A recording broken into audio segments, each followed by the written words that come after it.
दिनेश जी अपनी बात को आगे बढ़ाएं प्लीज आप।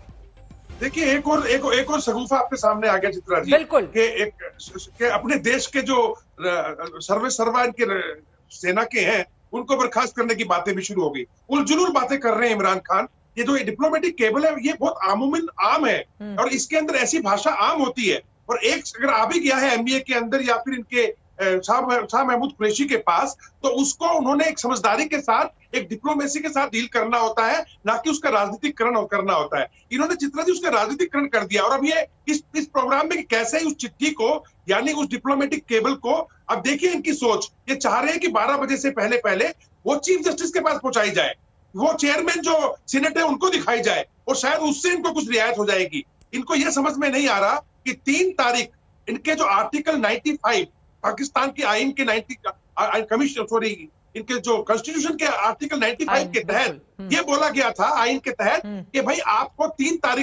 तारीख को 3 तारीख समझना है, यानी जो 7वां दिन था 3 तारीख को आपको ये वोटिंग पूरी करनी है। उसके बजाय ये भाषणबाजी किए जा रहे हैं और अभी तक चालबाजी किए जा रहे हैं। ये समझ में नहीं आ रहा इनको कि जो इनके आसद कैसर साहब है, जो स्पीकर साहब है, इनके ऊपर गाज गिरेगी, इनके ऊपर कंटेम्प्ट ऑफ कोर्ट आएगा, आइन की तौहीन का आर्टिकल 6 भी लग सकता है और इमरान खान साहब चुपचाप बैठ करके इन सबको तमाशा किए जा रहे हैं। थोड़ी देर पहले की खबर ये पास आते हुए ये बड़ी बातें आपने कही हैं, लेकिन जमहूरियत की जो जहनियत होती है आरजू, उसको समझने की क्या यहां पर भूल कर रहे हैं?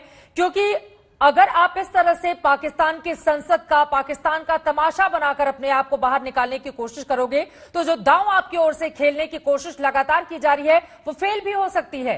इमरान खान को क्या ये बातें समझ में नहीं आ रही हैं? उनके पास अगर आंकड़ों का गणित नहीं है, जमहूरियत में तो आंकड़े ही सब कुछ होते हैं, अगर आपके पास उतनी शक्ति नहीं है उसके बावजूद आप किस आधार पर खुद को टिकाए रखने की कोशिश में जुटे हुए हो? देखिए, एज अ पॉलिटिशियन हमेशा से इमरान खान काफी इमेच्योर सी बातें करते रहे हैं और जो डिसीजन उन्होंने लिए वो भी काफी इमेच्योर थे, चाहे वो कंट्री को लेकर हो चाहे वो फॉरेन पॉलिसी को लेकर हो।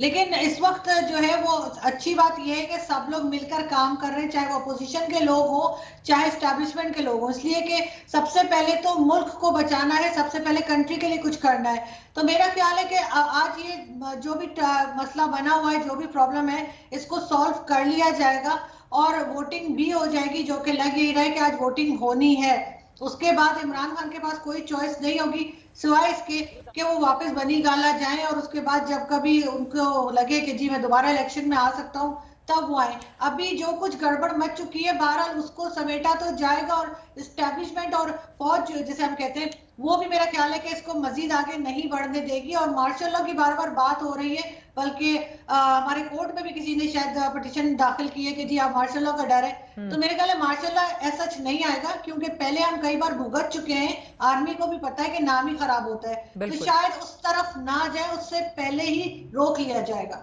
कंवर चीमा साहब, ये जो आर्मी चीफ को बर्खास्त करने की खबर का खंडन किया जा रहा है, इमरान खान ने खुद इस ये खबर आई कहां से?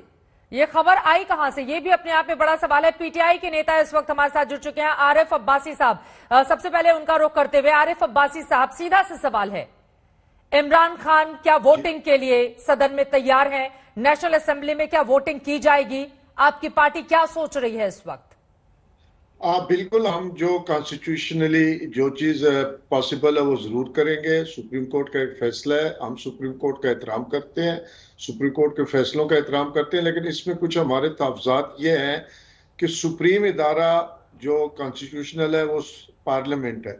अब जो सुप्रीम कोर्ट का फैसला आया है बसद एहतराम, क्या वो ऐसा फैसला दे सकते हैं कि वो पार्लियामेंट को डायरेक्शन दे, क्योंकि जितने इदारे हैं वो पार्लियामेंट से निकलते हैं, पार्लियामेंट किसी इदारे से नहीं निकलता। तो हम ये समझते हैं कि ये नजरिया ज़रूरत एक बदनाम जमाना एक हमारे पाकिस्तान में चलता था अदलिया में, तो उसको दोबारा कब्र से निकाल के जिंदा किया गया है।